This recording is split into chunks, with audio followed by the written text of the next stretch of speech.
Depression? The hell is depression? It was a dark place. I can admit it was a dark place. I was lost. Music was all I had done and all I knew for a while. I was great at music.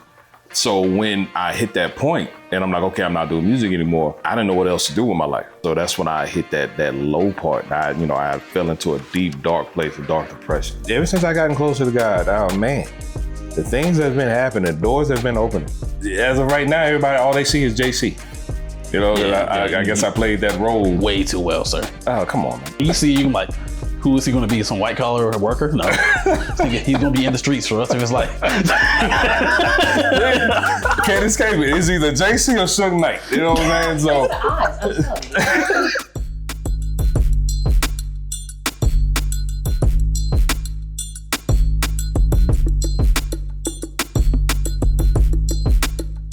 Peace, y'all. Real quick. Thank y'all for tapping into this podcast. Let us know what you think in the comments. Like, subscribe, all that good stuff. That's how we grow. I want to hear from you. What should we talk about next? Who should we bring on to the podcast next? Let me know. All right, y'all. Let's get into it. Peace. Welcome back to Rewire and Rebuild. We are back in the garage. For those of us navigating setbacks, self-doubt, and still pushing towards something greater, Lamont Starr, to my right, is a singer, songwriter, and actor born into a military family and surrounded by creativity from an early age. He started singing as a kid and carried that passion into adulthood with 20 years of experience in the music world. Yeah. But what's really dope is his transition. Or are you still into music, or are you kind of more so mainly acting right now? Mainly acting right now. Okay. Yeah. So what's really interesting is this transition into the acting world. He actually landed his first gig, which was fire, no small part, as the lead in Bloodlines, an independent feature film by Q. That film, called Bloodlines, it went on to sell out twice at the Airsley Grand Cinema in Charlotte.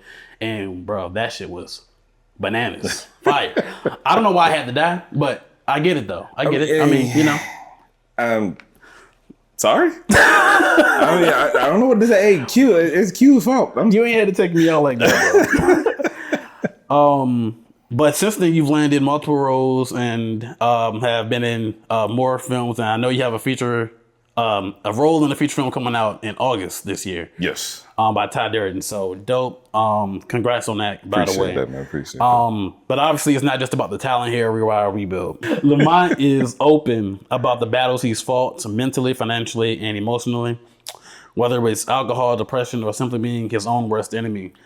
He's lived through it and is now using his journey to inspire others. His dream isn't just to make it, it's to bless his family, help those less fortunate, and be a light for anyone trying to break through in the creative world. This conversation is about resilience, redemption, and what it truly means to rebuild, not just your career, but your sense of self. My guy. Absolutely. Welcome to the Rewire and Rebuild podcast. Thank you for having me, man. Appreciate you. I don't know why I put this down. Like, these ain't where my questions are. That's crazy.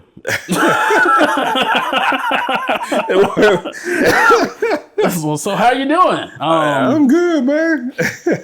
Seriously though, like, I appreciate you coming out and being on the show, man. Thank you for having me, man. The first thing I really want to talk about is, you say you grew up around a whole bunch of talent. What did that look like? Being like, what was the talent in your household growing up? Oh man, the first person I observed was actually, honestly, my father. Of course, he was a singer, and then my sisters, my brothers, they were both singers as well. And then my older brother, Rick, he was not a singer. He was actually an artist. He drew a lot.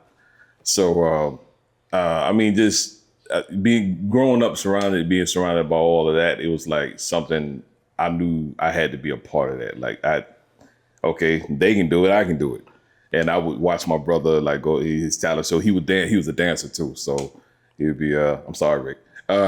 He'd be dancing like MC Hammer, Too Legit, and all that other stuff. And I'm sitting there. I was jealous. So I'm like, yo, I got to pick up on this, man. So, I mean, it was fun, though. It was fun to be raised around that type of environment, because it showcased a lot of creativity. It made me want to learn more about how they got that talent, So I was like, I wanted it. So, but it was good. It was cool, man. I mean, I enjoyed it, Am I gonna see you dance to You ain't seen me dance to crap. I ain't now doing you mentioned you was like jealous of it, so I want to see it. No. Back then, I was jealous of it. I ain't dancing to crap now. Look, What Ty? Ty know what camera I need to look into. This Right, what that Ty like, know. I ain't dancing the crap. You know that Ty Durden.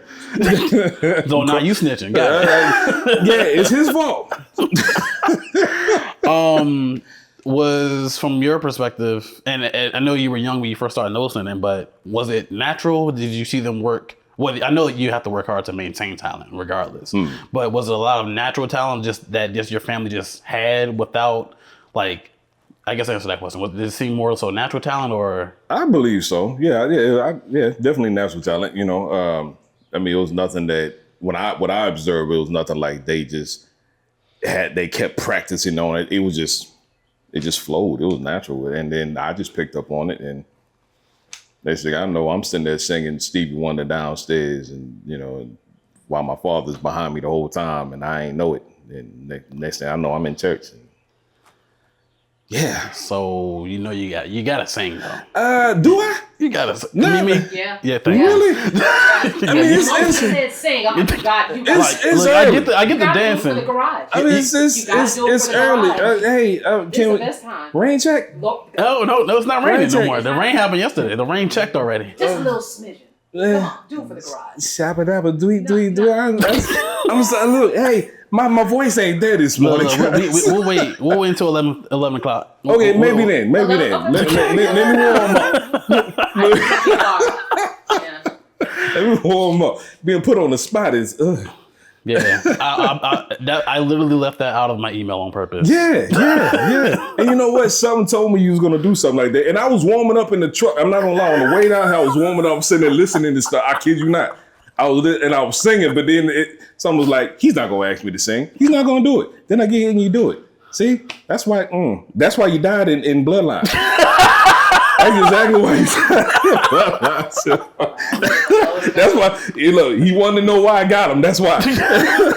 Listen, he don't know me if he didn't think I was asking him to sing. He's crazy. Come on. So you started singing at 6, 7 years old. Yeah. What was? I know.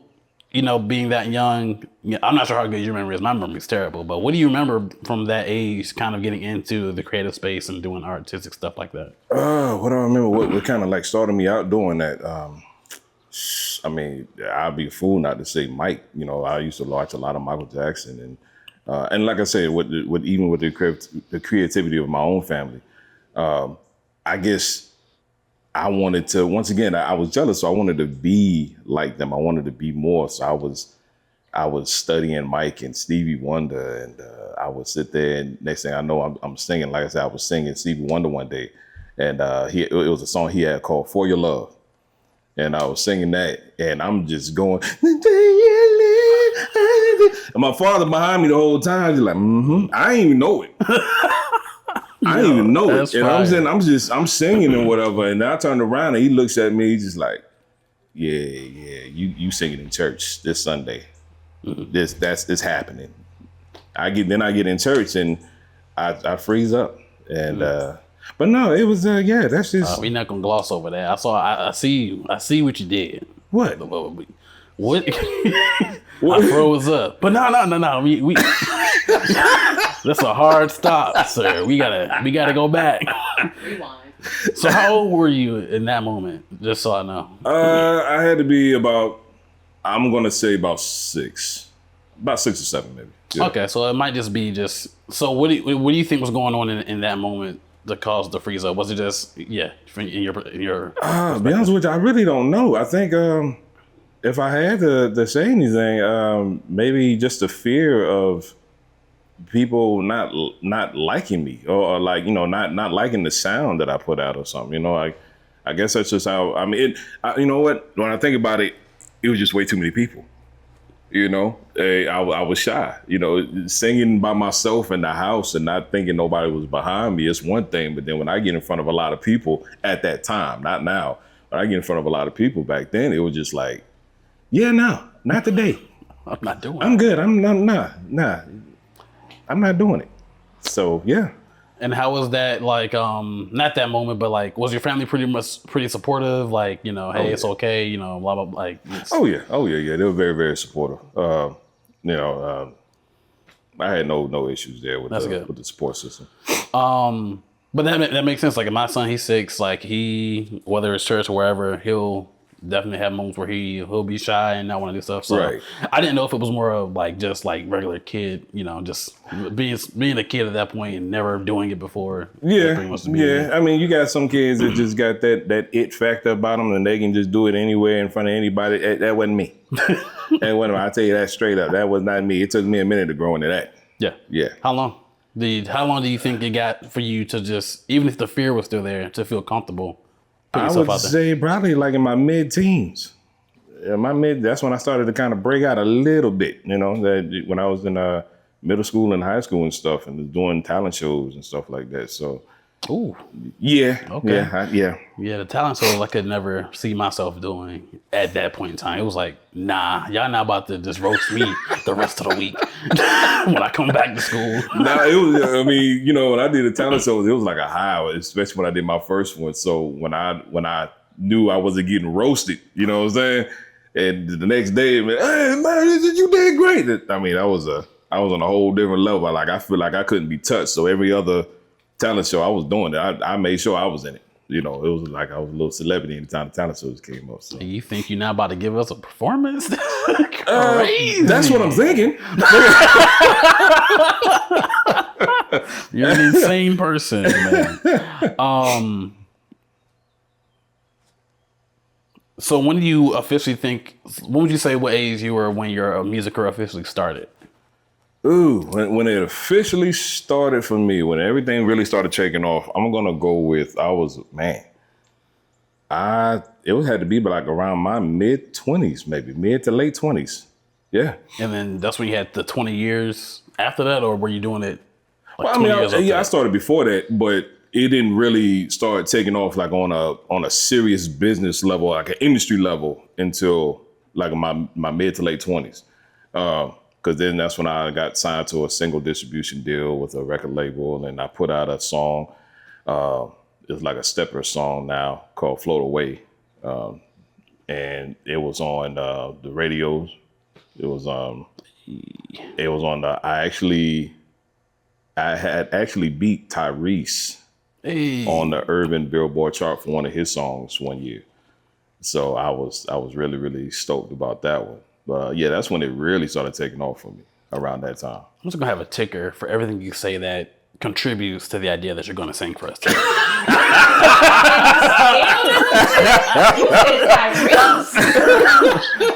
And then, I'm just digging myself. And to quote Tyrese, what more do you want from me? My God. So what are the other questions that don't have anything to do with singing? Because I'm just digging myself deeper into the hole here. No, you're already in the hole. No, No more digging. You're there. Yeah. Ouch. Yeah, but we can transition. No, he's not. So it sounds like you're at the mid-20s and things like that. You're kind of reaching like some form of success in the music career. How and when did that start to shift as far as your interest in? When did your interest in acting really start to come about during this music career that you were already having? Well, I've always had a love and interest in acting. Even when I was a kid, music took over a little bit faster. And so around the same time I started singing and stuff, I was really interested in acting. And I ain't gonna tell you what me and my brother used to do. Yes, I am. So basically how it started, sorry, Rick. How it started, my interest in acting took off. Me and my brother, we would sit there and watch old school movies like Demolition Man, Rocky, things of that nature. And what we would do is we would play the whole movie one time. Our memories were so good. So we would play the whole movie one time, rewind it, and then be like, hey, all right, like Demolition Man. Like, hey, this time, like this go around, I'm gonna be Simon Phoenix and you're gonna be Rocky, because we didn't really know his name at the time. So you're gonna be Rocky.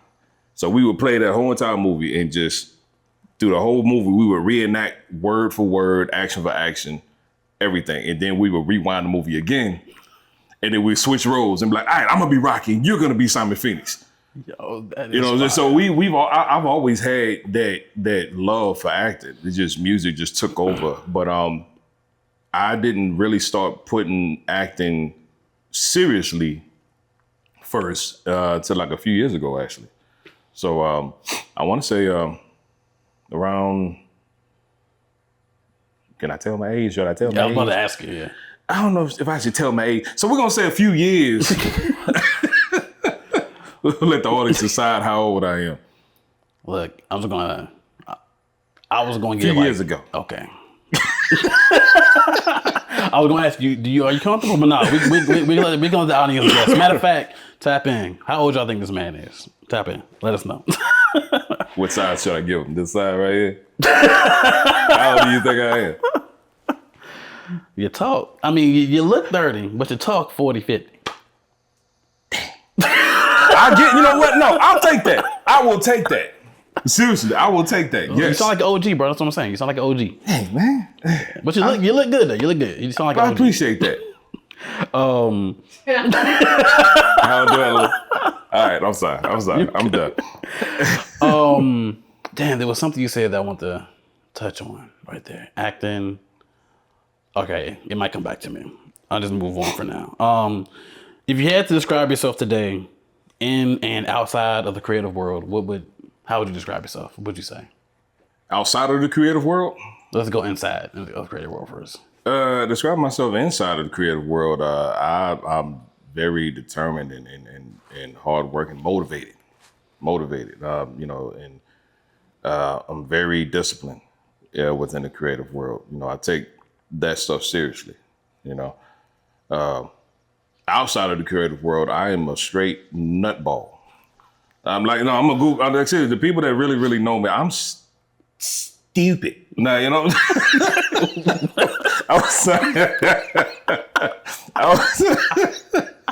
like, seriously, I am stupid. I can't take, I'm not going to say I can't take anything seriously, but I mean, you know, life is already stressful as it is. Mm-hmm. So I'm not about to add on to the stress. So like, outside of the creative world, I'm a humble guy, down to earth, and just like I say, I'm flat out stupid. Why do you say stupid? I'm stupid. I just remembered that last question I had. So was music, if you had to rank it as far as what made more sense financially, was music the right choice from a financial standpoint at that time when you made this decision? Oh man, when I was in the music heavy, Yeah. you know, financially. Well, would it make more sense for you to still be pursuing music right now versus focusing on something else?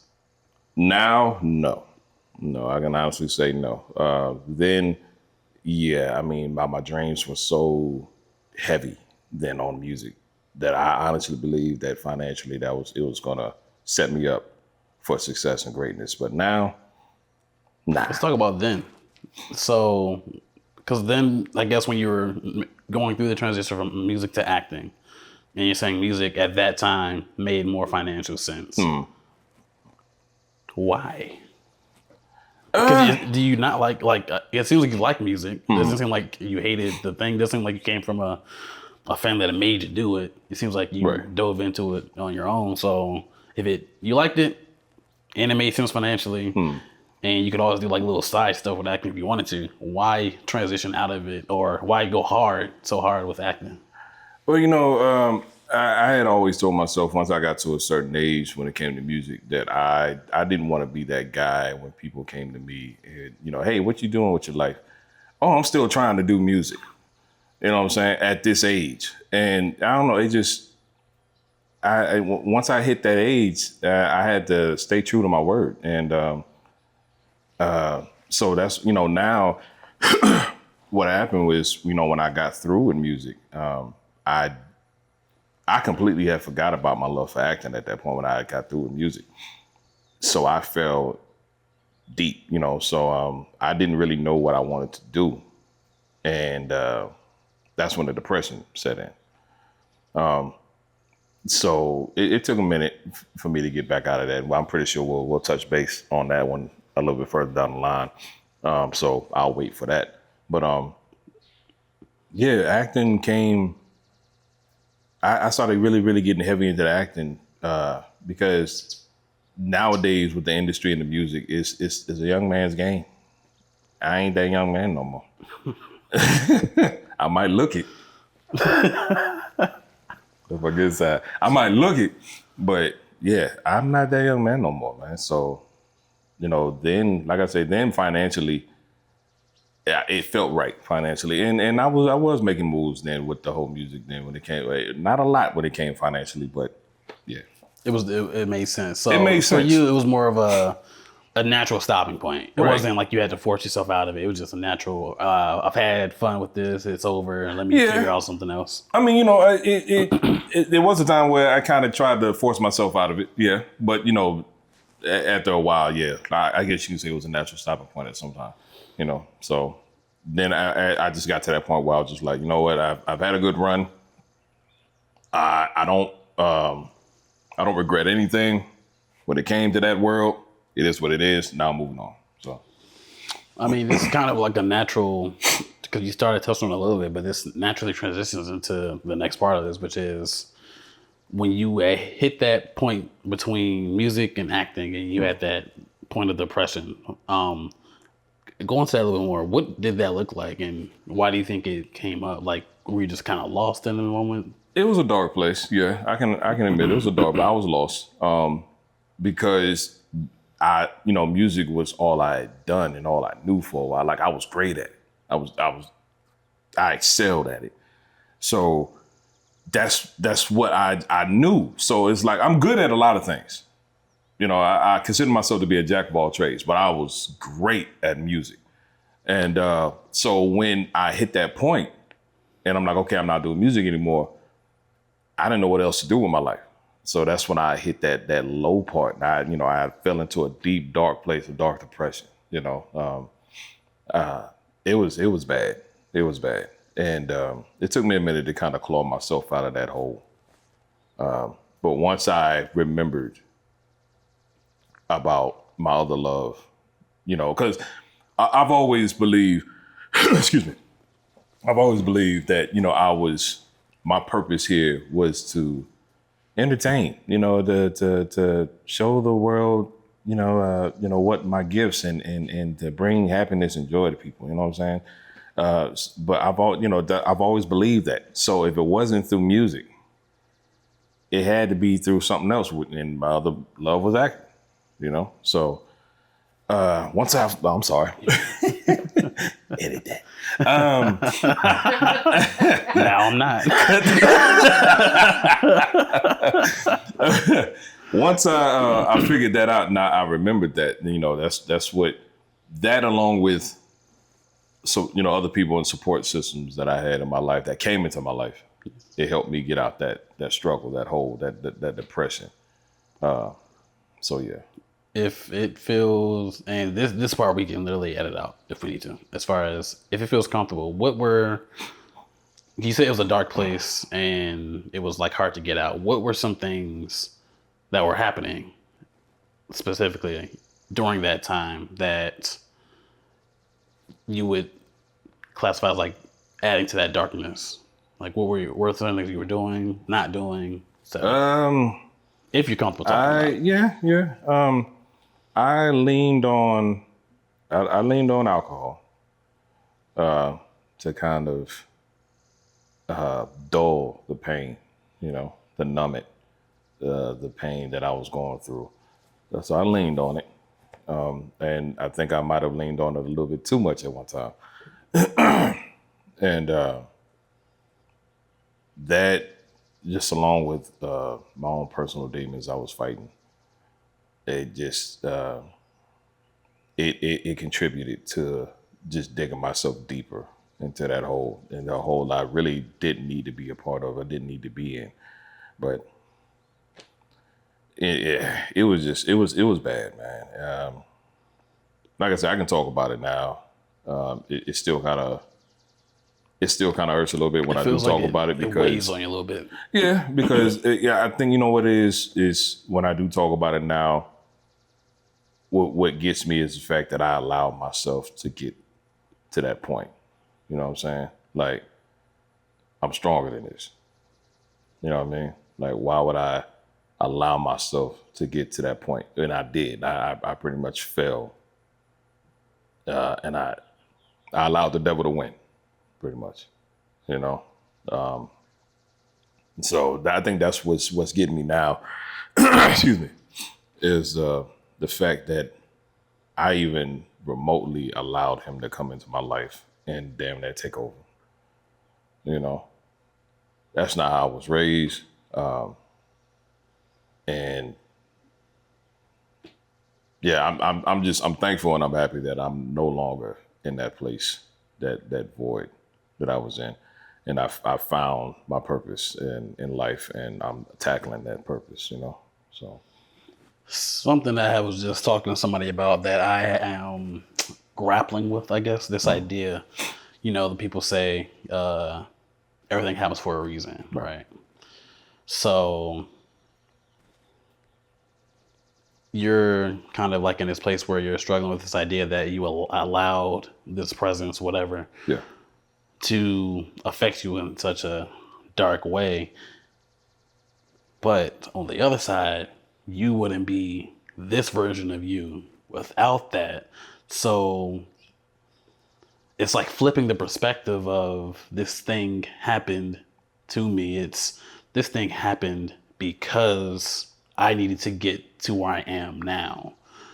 It's something I struggle with on my own personal journey because I don't want to accept that things have to be negative for me to get to a positive. Like but I also understand that there's a balancing act in the world, the yin and the yang, the everything that is happening is pushing and pulling you to be who you were meant to be. And sometimes, unfortunately, you got to go through these dark phases to get there. Because if you don't have that, if everything is all hunky-dory, well, now you'll never know that you need to change. You might have never remembered this acting thing if you didn't go through that dark space. And so my question is, like, with that concept of everything happens for a reason, like, how do you deal with that, understanding that you didn't like being there, and even now it hurts to talk about, but the idea that it had to happen for you to be where you are? Oh man. Yeah, that's deep, right? Yeah. I'm like, damn, I don't even know if I'd be able to answer that question on that side. You know, how do I feel about just how? I'm sorry, man. It was a lot. I felt a lot. Yeah. How do I feel about just things happening for a reason? Like, just the idea that you had to go through it. Like, it was almost destined for you to go through what you went through. Like, that idea. It sucked. I mean, No, be real. Yeah. it sucked. You know, just the idea of knowing that I had to go through that. You know, but I mean, I see what you're saying, but it sucked. You know, but if let's say what you're saying is certain people have to go through certain things for a reason. You have to go through a dark time just to see the light. At the time, like I said, once again, it sucked. But when I look back at it now and putting it the way that you're putting it, I guess it's a blessing really now, you know, that I had to go through that. I didn't want to. I was never that guy. Like depression. What the hell is depression? You know what I'm saying? Man. But no, I mean, yeah, because I was always that happy-go-lucky guy. You know, I was humble and laughing and joking. I'm the jokester. You know, I'm the one that had everything figured out. I had A, B, Z, A, B. I can't even spell A, B, C. See, he done got me in that zone. I'm sorry. But I had it all figured out, and just to have that happen. And allow that to happen at that time. Yeah, it truly sucked. I was hurting. But like we say, it's a blessing now, because it allowed me to see where I don't want to be no more. Like now it allowed me to be stronger, to think smarter, to be more logical with things, and just now I just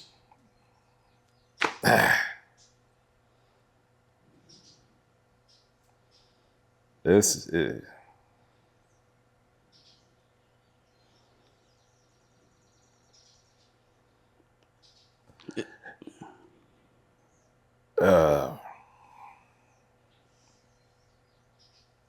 yeah, excuse me.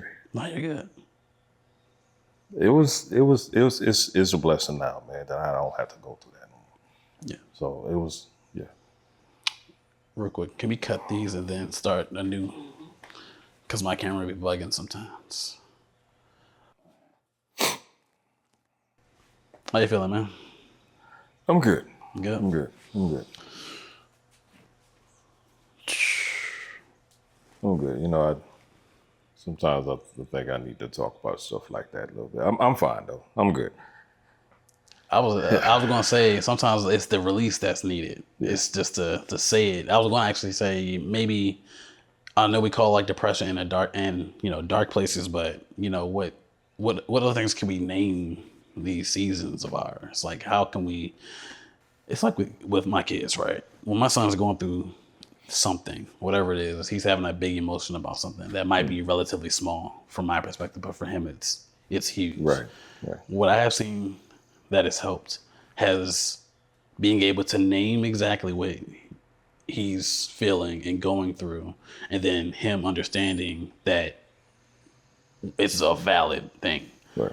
Instead of like, you shouldn't be mad about that, it's understanding you're upset at this because of that, and this is the kind of the name of that feeling kind of thing. Yeah.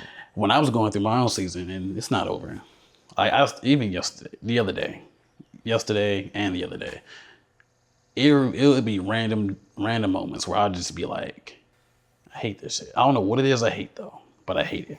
I don't like it. Because I haven't drank in like 7 months or something like that. Oh, right. But I want to. Right. And it bothers the shit out of me that I still want to drink so bad. Because most people after 6 months be like, it's changed my life. Yeah. I'm the better for it. And all that is true for me. But I still hate the fact that I'm not drinking. I don't know why. I do know why. It was fun. It did something for me in the moment. I get it. But so it's just having these moments, and right now what I'm dealing with when I have it is I don't have a word to describe what I'm feeling. I just know that I hate it. Right. I just know that I have these random moments where I'm just down and I'm trying to, whether it's doom scrolling on Facebook, going out and get some fast food or something, or isolating myself from the family, whatever it is that I'm doing that's not productive or whatever. Right. It was, when I was going through it before, it was only when I was able to identify it, what I was actually going through, and then figure out reasons as to why that I was able to actually help myself. Have you found that in your life to be like similar? Like when you were able to actually start seeing it, like zoom out and see it for what it is? Oh yeah, definitely. Like you said, once you identify the problem,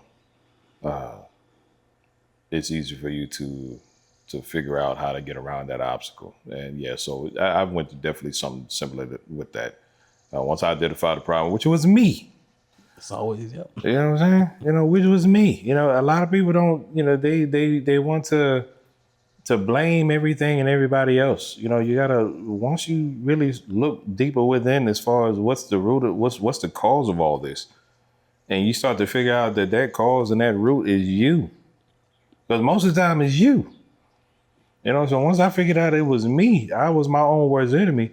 I had to change me. I had to figure out something. Okay, there's something I need to change to make myself better and my life better. My decisions better. So, and I found for me, what helped for me was getting closer to God. I've always had him in my life, but I strayed away for a long time. So once I got closer to God, and I had help with getting closer to God, that's what changed me. That changed my life around. Man, so what did that process look like? What does getting closer to God look like to you? And how did you do that in your life? Man, I sat there and I had a long conversation with him, and I told him and I asked him, not told him, but I asked him to strengthen me, make me stronger, to become closer to you, become stronger with you, to do your will, you know what I'm saying? And just live righteously as much as I can. He knows I'm gonna have setbacks. Everybody does. We're all human. But for me, because getting closer to him was just talking to him and telling him my faults and asking him, oh, okay, now that I don't told you my faults, which you already know. Help me become stronger, to not only become stronger, but help me to become closer to you so I can conquer these problems, So that's what I did. That's what helped me get closer to him. So prayer. Absolutely. That was the name. Okay. Prayer, absolutely. Just having a conversation with him. Like I'm having a conversation with you now. That's pretty much what I'm doing. I was having a conversation with him, just telling him, hey, Lord, I'm jacked up. You see me. You see me. Bruh. Help me. It's like You see what's going on here. Oh, man. But he had to let you. But yeah, he had to let me stumble though, he had to let me fall. And I didn't understand it first, he had to let me stumble and find it and figure out what the problem was. He had to let me open my eyes and say, hey, son, it ain't the rest of the world's problem. It's you. And, until you get a little bit closer to me, you're going to keep stumbling onto these problems. And hell, even when you do get closer to me, you're still going to stumble, you're still going to have problems, but they won't be as severe as long as your faith and your belief system in me is, that's just what I believe. As long as your belief in your faith is strong, I'm going to help you conquer the world. And then, and he has, ever since I gotten closer to God, oh man, the things that's been happening, doors have been opening. It's truly a blessing. And I keep him close always, now I keep him closer than ever now. Oh yeah. You sound like a pastor. Are you a pastor? I'm not. Okay. But maybe look, after this acting thing die off, bro. Yes. I thought you about to pull up the scripture right now. Did I motivate y'all in some way or something? Well, Listen, somebody look. What I can assure you though is that whoever is watching this right now, they got something from that for sure. I'm on my own spiritual journey, and that's why I asked, because I believe in God. And I do pray, and we pray with our kids or whatever, but there's still a part of me. There's a spiritual block somewhere. Even though things are like, doors are being open right now, I'm on this whole new journey and whatnot, feeling pretty good. But I guess to put it in a way, I don't believe the same way everyone else believes. Okay. When it comes to that. But my connection to God, I know, could be a lot stronger. So I'm always curious on how people get closer. Because when even just talking, whether it's talking, prayer, scripture, whatever, I'm waiting for that car to go. Hey, calm down.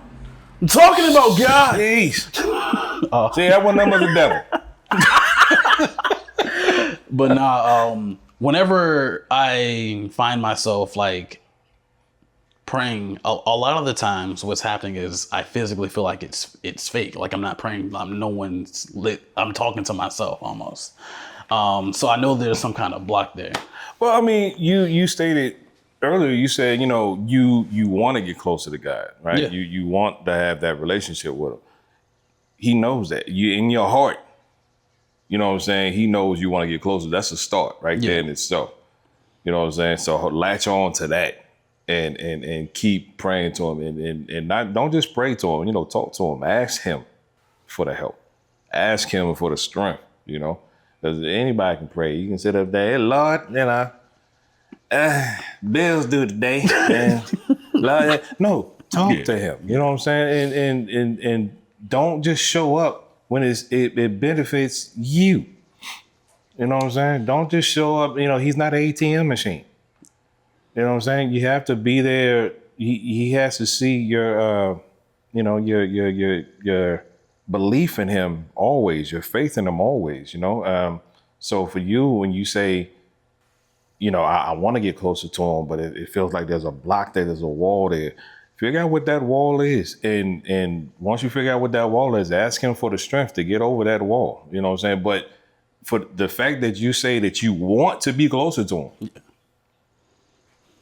means a lot. Because you got some people that won't even say that. Nah, man. You know what I'm saying? I'm open But about it, yeah. you know what I'm saying? You want to be closer to him. He knows that. So he knows in your heart. He knows the type of person that you are. He knows in your heart that you want to follow in his footsteps, be close to him, be stronger with him. He's going to help you with that as long as you just keep talking to him, pray, and ask him for the help. That's what I had to do. And I think too, one thing that, and not just myself, but folks just generally nowadays, we're so consumed by the world, the things that are happening of the world. Absolutely. But conversely for me, that is also where I think a lot of my discomfort comes, because the world is really pushing certain things. And even though it seems to be like good things in the spiritual world, in the spiritual realm that they're trying to push, there's a part of me that doesn't trust the world at all. Yeah. I get it. So it's also battling with this idea of, all right, I want to be closer, but I need to find my own path there, because the world's path is making me distrust that, it's the right way to go, if that makes sense. No, absolutely. So, absolutely. I feel I live in a gray area of life. I don't believe in black and white, like there's right or wrong. I believe it's like pretty much gray. There's a gray area everywhere. And that's where I think the block is coming from, because I believe almost, I believe in this, but you know what? That kind of does make sense too. So when you see both sides all the fucking time, it's hard to stay in one lane for me. Right. So that's where the block is too. And I think a lot of that is just being too of the world versus I'm following your just own path. Naturally following whatever the natural path Right. is. Yeah, absolutely. Yeah, absolutely. I agree with you. Yeah. I agree with you. Do what works for you, not what the world wants you to do. You know what I'm saying? Yeah. Do if your way, and once you figure out the way that you want, the route that you want to go to get closer to him, you stay on that route. If everybody's got their own route and their own way of getting closer to God and praising him. I've got my own way. Everybody's got their own way. You don't have to be of the world and do what everybody else is doing. If everybody else is in church and they're praising God in church, and you say, hey, I don't want to go to church, but I'm gonna praise him my own way this way. Do what works for you. You know what I'm saying? Once you find that lane, stick to it. Yeah, absolutely. Yeah, he would be a pastor, bro. That just. And technically, Jesus really wasn't in church. He was in the streets. I mean, preaching the word. You see? Jesus and the Lord and God is with you everywhere. He's with us now. Yeah. You know what I'm saying? He's with us now. You don't necessarily have to be in the church to get his word, to get his message. Most people go to church because, they just love the feel of the congregation and, and just the strength of everybody. And that's fine. Yeah. But, if you're saying, hey, I don't really like to go to church, but I got this Bible in front of me and I'm going to have church right here by myself in this garage. That's good enough. The hell, excuse me. I'm sorry. That's great. We talking about church, and then I say that. Hey, look, I need to get Mimi and Mike. Don't get me started. I was raised in the church. Real quick, is this supposed to be green or? Yeah, that part good. Okay, all right. It's the other side that's red. Oh, okay. It's recording on the camera right now. Okay, just making sure. Word, that was a word though. I appreciate you. I appreciate that. That was a word. A word. Okay. So when it comes to, I'll ask you this: what does rebuilding mean to you? When you hear that word, rebuilding? Restructure. Just overall break down everything and restructure it and make it better. That's what rebuilding means to me.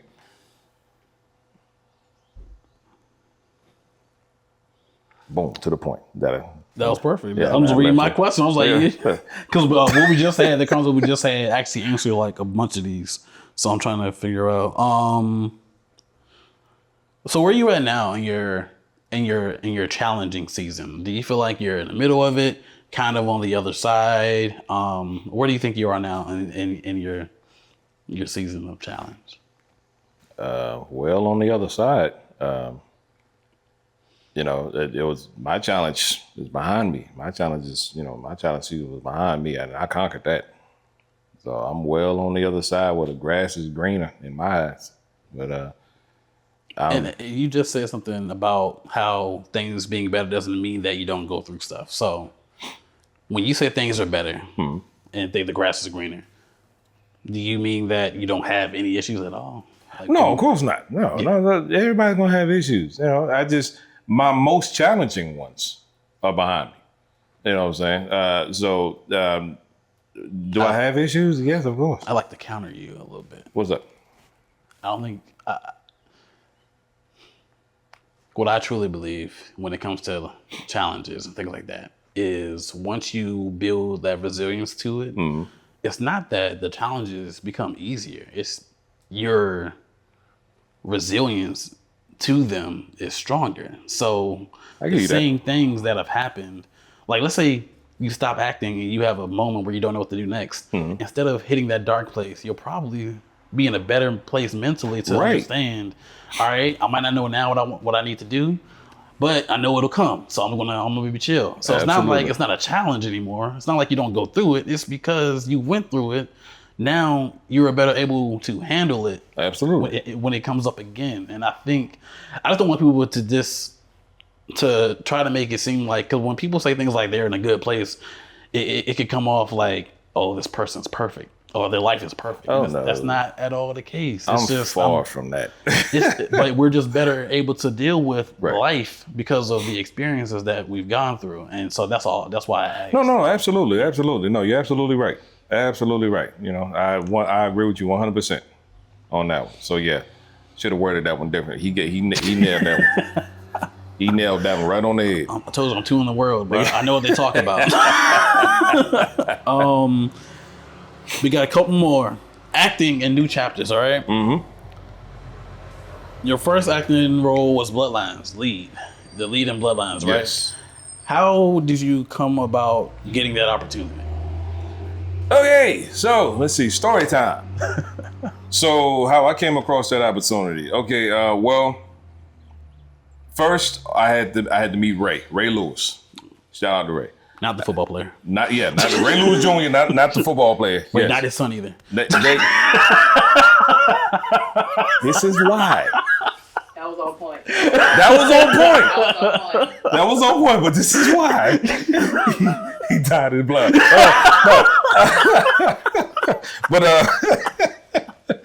No, I met Ray at a movie shoot in South Carolina. This was years ago. So I met him. We was doing our background work for a movie. I can't remember the movie's name. But we was doing background work for that, and I met him, which then he turned me on to Q, because he had did work with Q Will. He did a demo reel with Q. So he put me on the Q. I saw Ray's demo reel. I was like, wow, you know what I'm saying? He's good. So I got on, reached out to Q. Q does my demo reel called Wheat and Tears. And once we released it, it blew up on Facebook. It blew up. So then I'm looking at Ray's his reel, and then I look at mine, and we both kind of come up with this idea. We're like, yo, it's kind of crazy, like how both of our reels kind of collide together a little bit. What you're talking about, what I'm talking. And so we kind of pitched this idea to Q. We just like, yo, what if what he's talking about, what if I did that and this and that? What if the guy that I took out, is the guy that Ray's talking about? So, Q, he sits back and he's, not a bad idea. And originally it was just supposed to be a short, like a little short film. So we had got greenlit for that. It was only supposed to be like 30 minutes, a 30-minute film or something like that or whatever, short film. Then people started hitting Q up after they saw our reels and were just like, yo, where's the movie? And next thing I know, Q hits us up. It's like, yeah, well, guess what? I guess we making a movie. And that's how it all came about, because JC was born in Wheaton Terrace. That was a part of my character in the demo reel. So he just, and in turn, like, you know, with Ray Lewis, his character was born from his demo reel. And boom, next thing we know, we got a full-fledged movie in Bloodlines, and I'm in my first full feature. It's crazy how that works out. Yeah.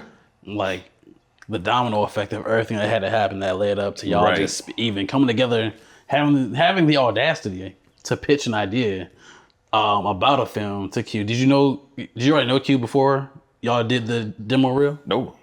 So, you know, and I think that's hella important for artists to understand, man. Like, because y'all didn't just come to Q like, yo, we want to be in a movie. Y'all came to him with an idea and was like, this will be dope. What do you think?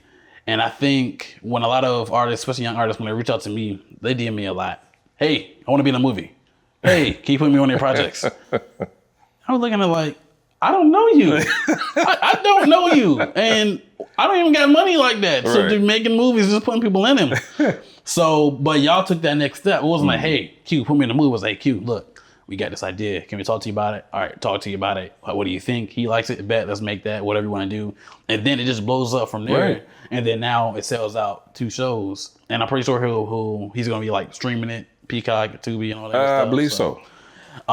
But it just goes to show you got to take that initiative. Like, if you really want to like get to that next level, you don't have to have a lot of money. You don't have to, like, you got to just grind and connect with folk. Like, you connect with Ray Lewis, not the football player. Or the son. Ray Lewis, the actor. There we go. But I just find that very interesting, bro. And I appreciate y'all doing that, because like that movie was phenomenal, bro. Like Q was a dope filmmaker, dope producer, dope, you know, just all around filmmaker, and y'all really brought that shit to life. Oh man, I appreciate that. It was a pleasure working with everybody, man. Yourself included. It was a pleasure. That's where I met you, I think. Yeah. Yeah. That's when your first and your last time. That's when, you know. The first thing I said was, "What's good, Suge?" I know you get that too much. I get that a lot. Don't let me take the hat off and it's over. I'm not gonna lie, that was like kind of my first opening voice. Oh man, it is crazy because it's crazy because I almost got that role. They was I almost got that role. I almost got that role. They was trying to do something in Georgia, like a little Shook bio thing. And I auditioned for it, and they reached out, and I got that. They pretty much like, yeah, you got it, but the writer's strike messed everything up. Messed everything up. Yeah, so yeah. But you know what? You know, I take that as a blessing though too. And the reason I say that is because one, I get a lot of people that, like you guys say, look like I don't see it. I don't see how it. You don't see I it. don't. I think what y'all see is the fact I'm a big light skinned bald headed guy with a beard. So. That's just what I see. Pretty much. Yeah. See what I'm saying?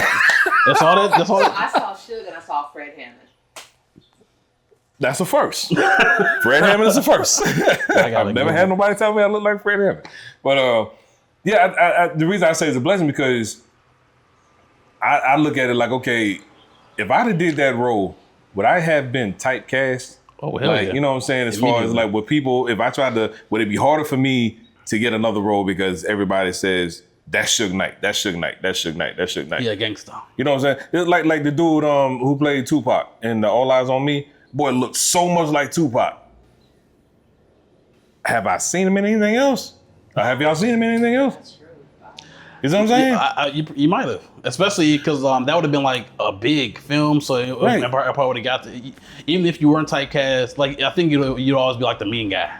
Or the and that's another thing I'm trying to break out of too. You know, and I get that a lot. I get a lot of offers. They'll be like, yeah, man, you know, I got this role for you, and I think you'd be great as this mob boss or this gangster. And I'm like, God, so what?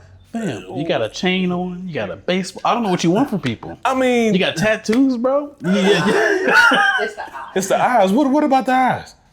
The eyes are very like I'll hurt you. Yeah. So I gotta do like one of these numbers or something? You gotta look shocked and surprised. No, that just makes me look crazier though, don't? See? Yeah. So I can't escape. So I gotta smile more there.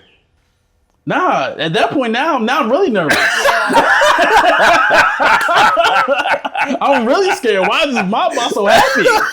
He about to take me out. What's up, Andrew? Oh, bro. What's up, partner? But no, I get it though. That typecast, it happens. I'm trying to break out of it. I want people to see my range. You know, I got more range. What do you want to do? What do you want to act as? I would love to do act as. Yeah. You know what? I would love to do. I don't know why, but I would love to do like a military vet or something. You know what I'm saying? Like some sort of military. If not the vet, then something military or I would even love to do comedy. I love to do comedy because I'm stupid. You know what I'm saying? So what are your dreams now when it comes to acting, and how do you define success on your own terms? What are my dreams now when it comes to acting? My dreams are really to just really be successful and good at what I do, and to make my mark, leave a mark in the acting world and not be a one-dimensional actor. You know what I'm saying? I don't want people to look at me and be like, hey, that's all he's good for. And like we were just talking about. Yeah. You know what I'm saying? The whole typecast crap. So that's the... And I'm sorry, what was the other question? No, finish your thought, and then I'll ask the other I think my thought was finished right there, so that's why I was like... Wait, on that though, the whole typecast thing though, what it made me think of is when we see people like Chris Tucker? For Fast? The joint with Jackie Chan? Yeah, Chris Tucker. When I start to see him playing like serious roles, or Marlon Wayans playing serious roles after doing comedy for so long, it's like, oh. Or like Jim Carrey. But I can though. The thing is, I can take them serious. Or you can't. Maybe say I can't take them serious. Like Jim Carrey. That's another one, like I was saying. You know, but he has done serious roles. Yeah, very serious ones. And it's like, he's done some really weird serious shit too. Right. But it's like, for me though, when I see that, it's like, I appreciate it. It's like, oh shoot, because they can actually act. They're not just this one thing or this slapstick thing. Exactly. It's just what made them the most money. He does good too. Yeah, Kevin Hart can be serious too. He might be an industry plant, but he great. So. He said it, Kevin. He ain't say it. I'm snitch. Well, I ain't got to snitch. He in the camera. You see him. I ain't got to snitch. He snitched on himself. But that's the point though. Like it's always dope to see people who are always doing one thing, and they're finally given the opportunity to do another type. And I appreciate it. That's what I want. That's exactly what I want to do, you know? Because as of right now, everybody, all they see is JC.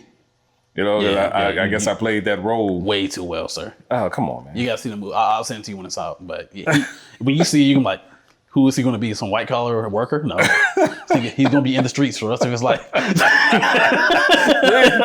Can't escape it. It's either JC or Suge Knight. You know what I'm saying?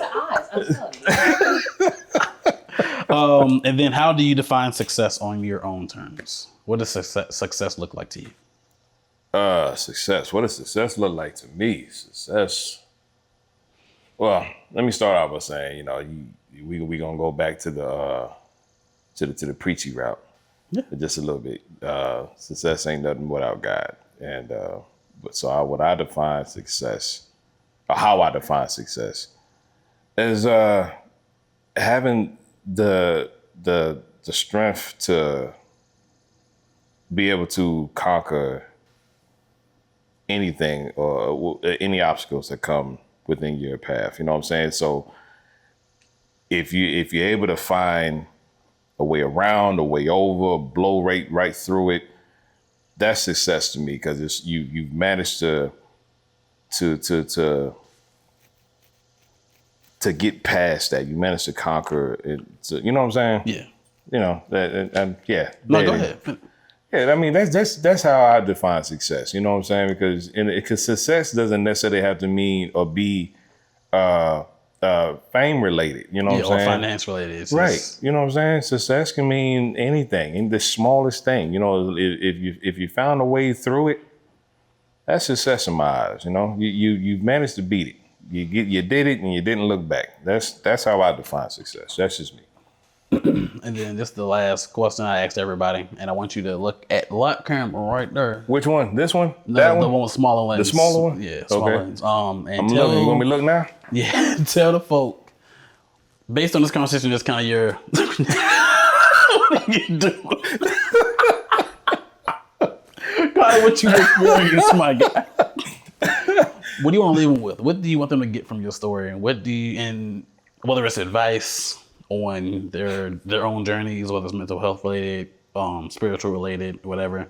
What do you want them to gather from your story? What do you want to leave them with today?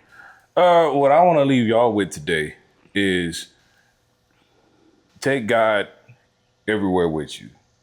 Praise Him as much as you can. Make sure you have God in your life. As long as you have God in your life, you can conquer anything. Seriously. Regardless of what you're going through, with any type of dark hole you going down, with kind of struggles, whether it be financially, your life, whatever, anything, talk to God. Keep Him extremely close. Because without Him, you'll continue to fall down that rabbit hole. And He's going to let you until you figure it out, till you figure out what's going on, what's wrong, and why you keep falling. Because you're not as close to Him as He would like you to be, or love for you to be. So that's what, anybody who's trying to get into the acting world, stay at it, keep at it, and you're going to have a lot of doors closed on you. You're going to have a lot of people say no, but don't let that discourage you. Don't let that stop you from pursuing your dreams, because you're going to get a lot of no's, but it's going to be that one yes that takes you through, and there's somebody out there who's willing to say that. So trust me, it'll happen. Keep at it. So that's what if I want to leave anybody with anything, I want to leave them with that. Dope shit to my guy. I appreciate you, bro. And then we dab on them. Come on, Shug. Okay, you guys may have forgot, but I didn't forget. Oh yeah, it's 11:19. Your voice is already warmed up. You good? Come on, Is and take us to the church. Hold on. Take us to the church. Oh no, I'll take you to the church. No, take us to the church. All right, well, y'all got to get inside God? the truck. It's 10 minutes down the street. So you said you a Stevie Wonder Your guy. voice, You said funny guy. He said he was Stevie Wonder guy, right? I got you, bro. don't. I got See, you. he ended on with the Lord, so you gotta give. Oh, you gotta give. no, you know what? You look, benediction. Come on now. What? It's right. It's a benediction. Benediction. Look, let me see what YouTube got for us. Come on now. Yeah, I don't. Come on. Come on now. Just one verse. One verse. The Lord said, "Use thy gifts." You want a verse? No, not from the Bible. In the beginning. I want. Come on. What's your favorite song? I can pull it up, so you ain't gotta do it by yourself. Oh man, I put it up on why YouTube. y'all put me on the spot like that? Because- man? Technically, we didn't put you on the spot because we've been talking about this spot Why they since you doing got this? here. Yeah, it's been an hour. Hey, it's not right. Which And clip I gotta look into? and you Why they said by doing 11. this? You can look at all of them. I can look. Why they doing this? You can look at all of them. Come on. Let the garage use you. Oh man, look, my voice. Look, I got you, bro. It is definitely not at 100%. See, the Lord didn't say that you got to be at 100%. Why you gotta keep bringing that in? Because you brought the Lord into you it. gotta- You ended with the Lord. I'm just saying. I'm just saying, but still. I mean, you can give us a little pass me not, blessed assurance. The fact that you still ain't singing is And to quote you had said audiences don't scare man. you. It's only an audience of a few See, right now. y'all I'm ain't just saying. right. Look, Y'all I ain't got you. right. I got you, bro. I got you. This is it. What? Bruh, you are not helping the cause. Hey, Not helping I can do the that. He gonna hit it though. Come on, you got it. Oh, you ain't. Come on. Oh, happy.